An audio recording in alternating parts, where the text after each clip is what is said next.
Nagaganap na police encounter dito sa Evergotesco dito sa Commonwealth, Quezon City. Ako si Gary De Leon, nag-uulat para sa News 5. Panoorin natin kung ano yung nagaganap ngayon. So yung nakikita ninyo yung mga pulisan natin na nako-cover dito sa area ng mga tindahan ng mga cellphone. At kanina lang ay na-rescue na yung ibang mga empleyado ng fast food, no? Naipasok na sila sa loob ng convenience store at doon pansamantala inilagay muna sila ron. Habang yung mga kapulisan natin ay naka-standby dito malapit kung saan nagaganap yung barilan. At kanina dumating na rin yung SWAT at naialis na yung ibang mga tao. Pero patuloy pa rin na may mga taong na-trap dito sa loob ng mall na hindi pa rin sila nakakalabas. Hanggang sa ngayon, mapakita ko sa inyo na nasa loob sila ng mall. At sila yung mga naiwanan nga kanina nung nagkaroon ng takbuhan. At patuloy silang maghihintay, ano. Oo, ayan. Ayan sila. So, dun sa loob ng convenience store, nandun na nga yung mga rescue na mga empleyado ng fast food. At pasamantala, nilagay sila doon. At maya-maya siguro, kapag medyo maayos na, siya sila kakausapin ng mga investigador. Sa ngayon, ay patuloy yung operation, patuloy yung barilan. At sarado pa rin yung kabuuan ng Commonwealth. At bawal pa rin yung mga tao pinalalayo dahil nga sa patuloy na nagaganap na barilan. Very sketchy pa itong story nito kasi hindi pa natin alam kung ano yung encounter, kanino nagsimula, anong grupo.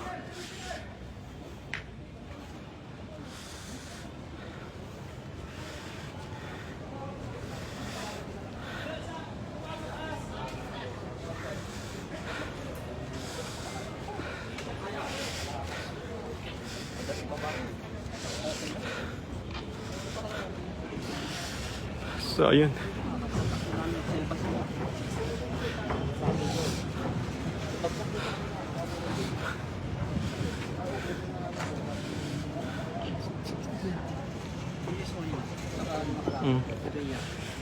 Okay, DSO yung siya Pidea. Okay. Ang nasa loob? Ang nasa loob? Ang SWAT na, pumasok ng SWAT. Oh. So, nag-responde na lahat yung mga ibang departamento ng kapulisan natin, kaya gaya ng DSOU, ng PIDEA, at mga kapulisan natin dito sa Quezon City, at kasama ang SWAT na responde dito sa area na to ng isang fast food sa Evergotesco, Commonwealth. So, hindi pa malinaw kung ito yung misencounter or may mga suspect na talagang sadyang pumasok dito sa area na to dahil hindi pa malinaw.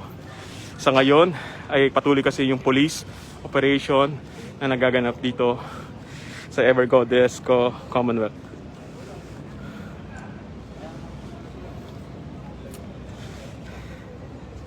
Anong kwento ng tropa?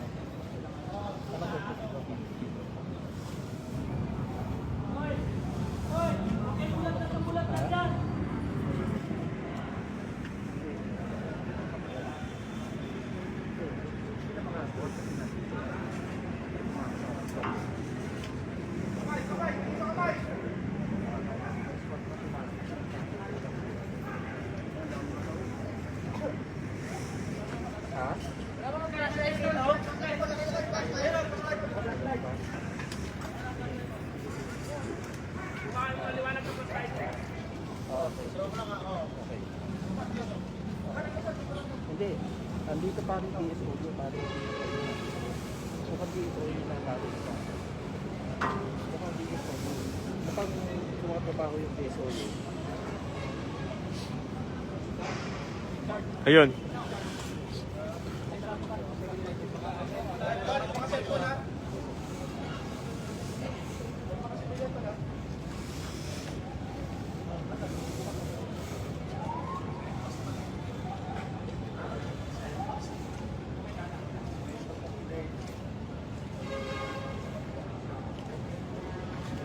Alam mo, parang simbang ko na, alam mo, tingahan mo, ano? Ano ba? Ano nangyayari ba? Discount ba? Ang alin? Ang alin?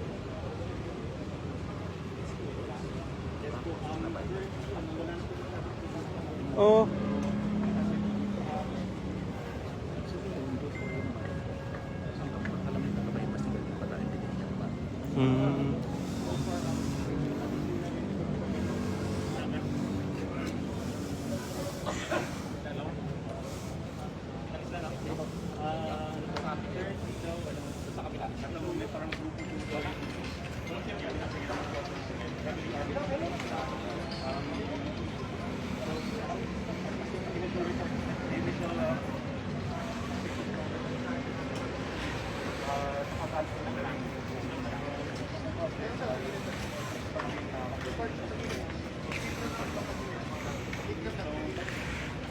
So balik tayo, no? Kanina, mga halos isang oras na rin, no? Nagkaroon nga ng putukan ng barel at sunod-sunod na putukan ng barel dito sa area sa isang fast food dito sa Commonwealth. Oh. So ngayon medyo pinalalayo na tayo dahil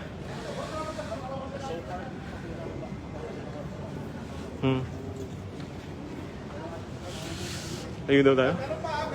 Layo daw tayo? Layo?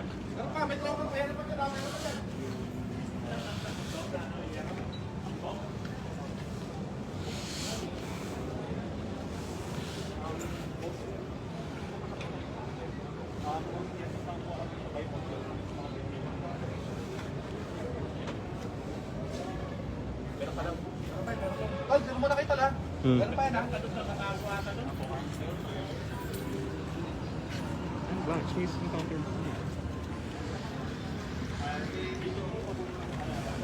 So patuloy pa rin yung police operation dahil may mga tao pa rin na hinahabol yung mga kapulisan natin. Hindi pa malinaw kung anong grupo ang kanilang ka-encounter ngayon. Ano?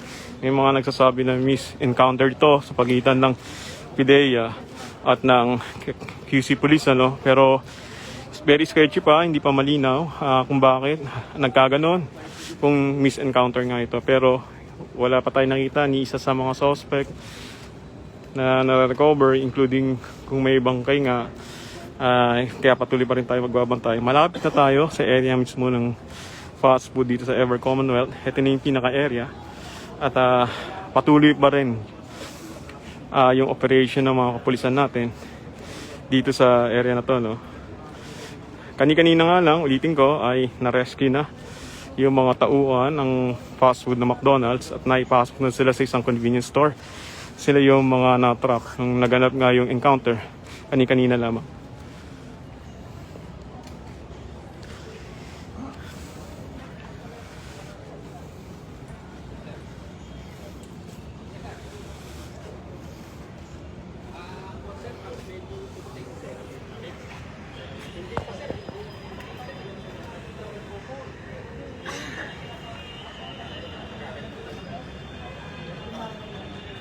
What's up, dog? Ito. Ba't saan na kayo na ito? Yan po, naka-black ba? Aircon? Yan po. Alin ba? Yung? Ano, okay lang. Ano lang. Kasi malapit na sa bakit ko actually. Kaya nakatakbo na rin ako dito.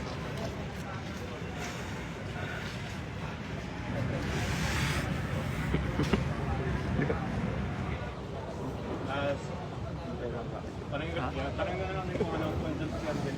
Pero okay pa naman ako dito daw. I think mas madali ako makapatuloy ng match din kasi malaki ang bakit.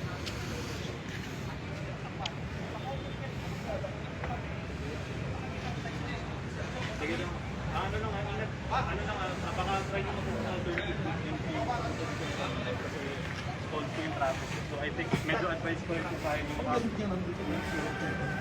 Katago sa likod mo, sir. May tago. Ano ba yung encounter, sir? Ay, ewan ko. Hindi pa rin, no? Hindi pa naman, no? Negative pa. So, yung nakita ninyo, ito na yung fast food, ano? Medyo kalmado. Ano sa loob? Ayun. So, napasok na nila yung loob ng fast food. May tao sa taas?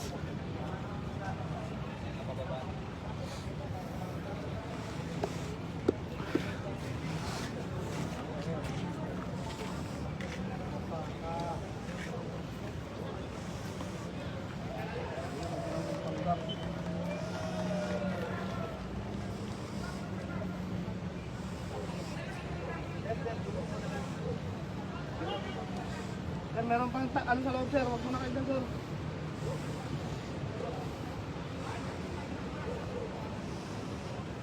Okay na ba? Okay. Sige. Thank you. Sige. So ayun, nakita ko parang may nahuli na sila dun sa loob. At parang kino-contain na lang nila yung mga tao sa loob, no? Napasok na nila yung fast food. At mukhang kini-clearing na lang ng mga pulis yung loob ng fast food store. Ayan, pumasok na yung mga pulisan natin. Sinyalis na mukhang clear na, no? At pwede nilang ikutin yung loob.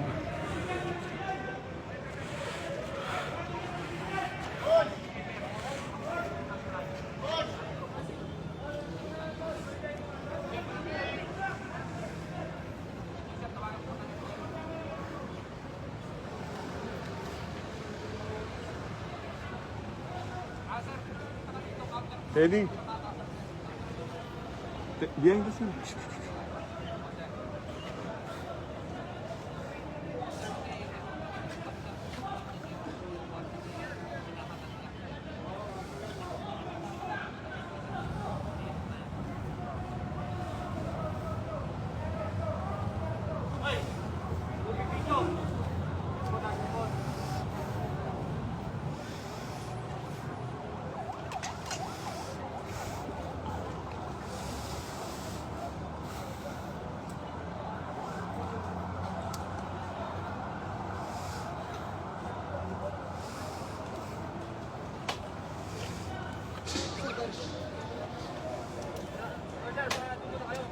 Doon muna kayo kasi mayroon pa doon. Baka magano yung bala, di natin alam. Chef, doon muna doon. So, doon chef. Chef, doon muna kayo kasi mayroon pa doon sa chef.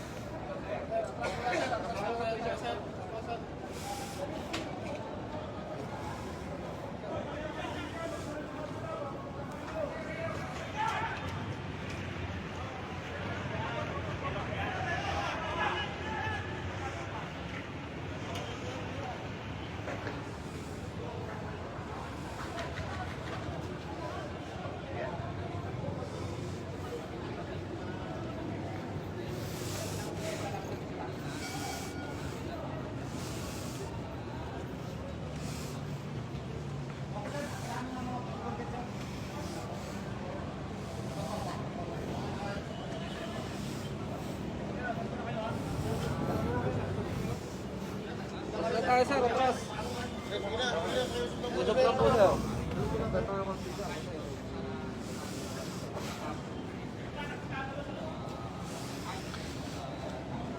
So medyo matras tayo ngayon, ano? Dahil nga may mga nagtatago pa raw sa loob at hindi pa totally nakiklear nila yung fast food store. So bagamat nandito na lahat yung mga kapulisan natin at napaligiran na nila yung pinaka fast food store at na-rescue na nga nila yung mga tauhan nito, ay patuloy pa rin pala ang sinasagawa nilang operation sa loob at para habulin yung mga taong nakabarilan nila kanina. Hindi pa malinaw kung anong grupo ang nakalaban ng mga kapulisan dito sa Quezon City at yung mga sketchy report na kanina tinanong natin yung mga galing ng McDonald's, ano, yung sa fast food. Nakita nga nila nung nagtakbuhan sila na may dalawa na nakabulagta na lalaki, pero hindi pa natin nakikita bagamat malapit na tayo dun sa area, no. Hindi pa natin na-verify yung mga kinukwento ng mga tao kung meron nga. At sa ngayon ay patuloy pa nga yung operation ng mga police dito sa may fast food store dito sa may Ever Commonwealth sa Quezon City. Kung makita nyo, yung traffic ay naka-divert pa rin hanggang sa ngayon. Wala pa rin pinadadang mga sasakyan at nakakordon pa rin itong kahabaan ng area na to. At masyadong mabigat na traffic na yung nararanasan ng mga kababayan natin na na-divert sa kabilang kalsada.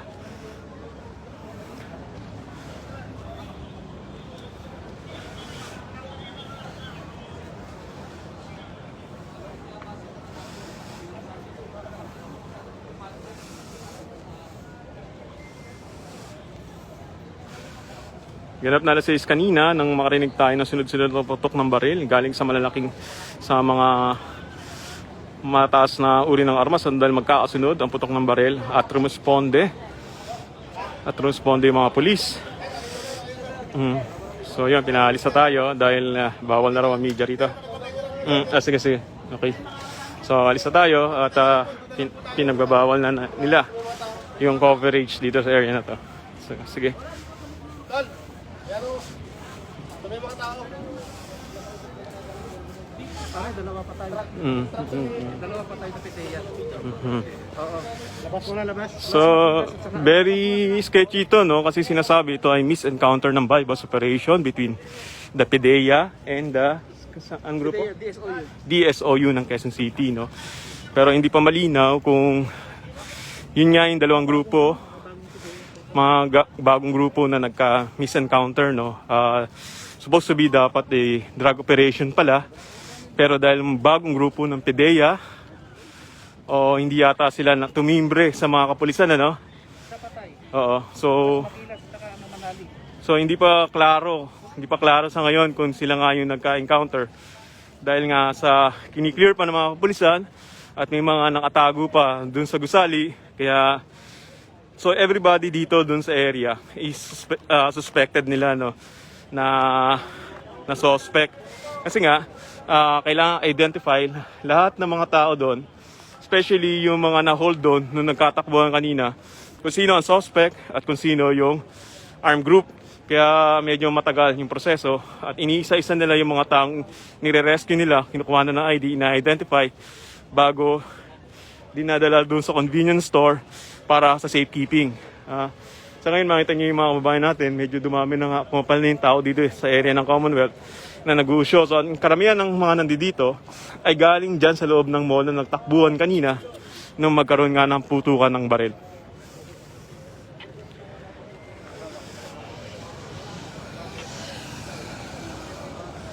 So pinalis na tayo ng mga pulis dun sa area natin malapit sa fast food dahil delikado na nga daw. Dahil may mga hinahabol pa silang mga tao na hindi pa nila sigurado ba magpaputok pa raw ng mga baril at magiging delikado para sa amin. Kaya atras muna kami rito at maya maya kapag naging clear na ay lalapit tayo at bibigyan ko kayo ng update kung ano nga ang tunay na nangyari sa encounter nito dito sa may fast food store dito sa Commonwealth, Quezon City.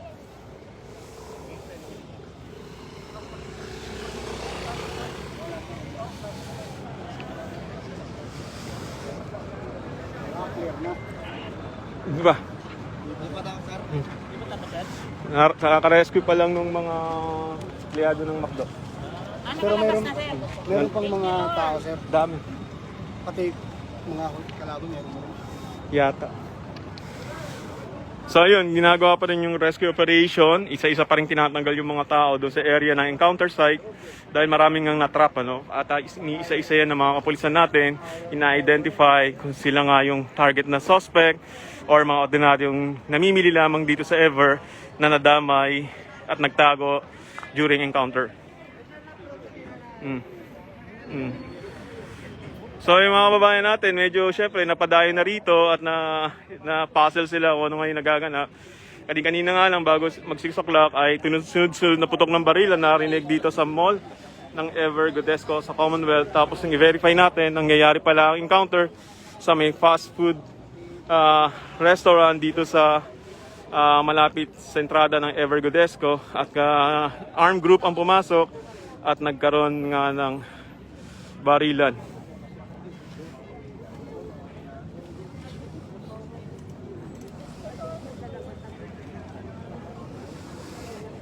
So tama kayo, medyo na wala na yung social distancing at medyo napasugod. Ito yung mga taong galing kasi sa mall at nagtakbuhan na nga dito. Yung iba, usi na lang at nabalitaan kaya nagpuntaan na rin dito. Yun yung magkakadikit na yung mga tao, naghihintay. At yung iba rito na stranded kasi walang masakyan. Ang malinis ang kalsada.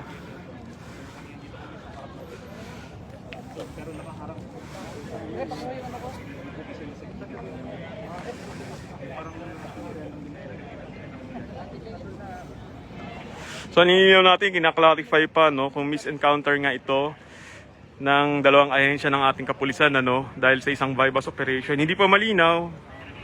Ganito yung mga initial na kwento, pero hanggang sa ngayon ay hindi pa nasasabi kung ano nga yung nangyari at hindi pa rin natin nakikita kung sino nga ang magkakalaban at ano nga ang dahilan kung bakit pinasok yung area ng McDonald's dito sa Ever Godesco, Commonwealth.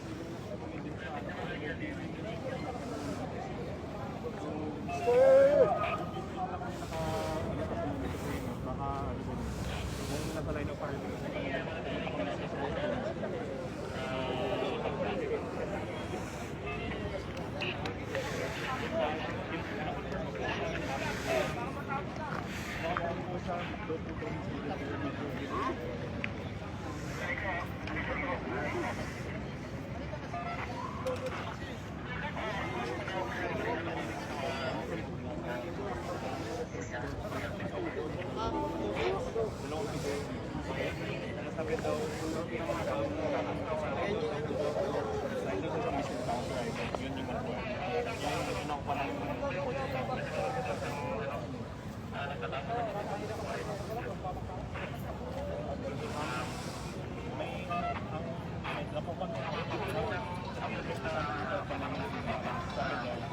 may bypass operation din one of sabi doon DSOU at saka SE.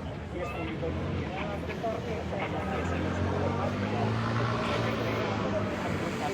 So hindi pa malinaw kung anong grupo ang kalaban ng mga kapulisan natin ngayon dito sa may isang fast food dito sa Evergodesco sa Commonwealth QC. Hanggang sa ngayon kasi ay patuloy yung operation ng mga kapulisan natin at maraming kwento, maraming sinasabi pero sa ngayon ay hindi malinaw kung ano nga yung naganap sa loob at kung sino yung mga grupo ng armed group na pumasok at nakipaglaban sa ating mga kapulisan kaninang 6 o'clock ng hapon.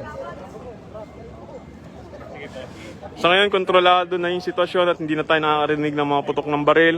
Mukhang kalmado na at ang ginagawa nila ay isa-isang i-rescue yung mga naipit na mga kababayan natin doon sa loob ng mall.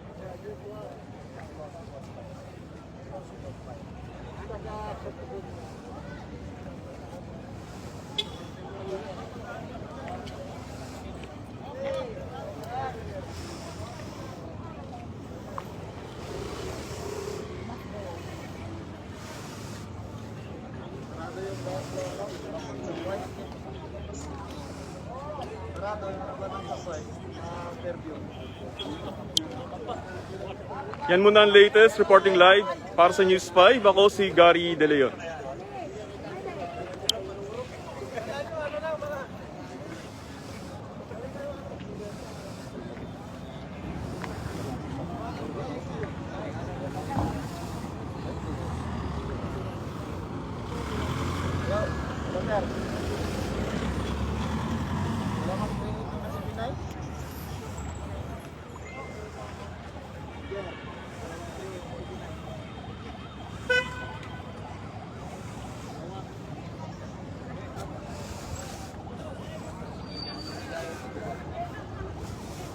So dumating yung ambulansya, no? At tingnan natin kung ano yung pipick upin nila.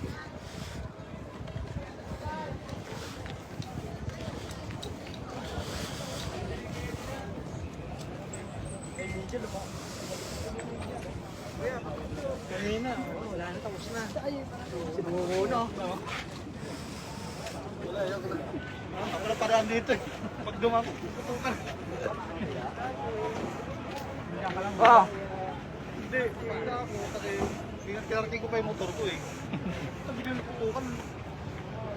Nakita ko kayo eh. Bilis nyo eh. Nagaling kayo dun. Sir.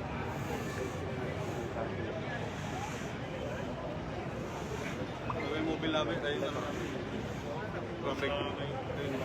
Traffic sila dun. Hindi naka...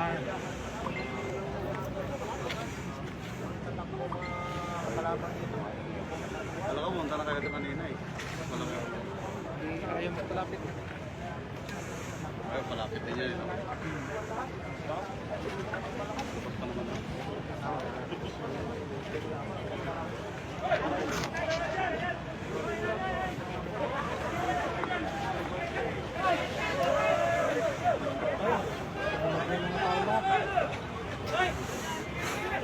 Titigas ang ulo ng mga tao dito.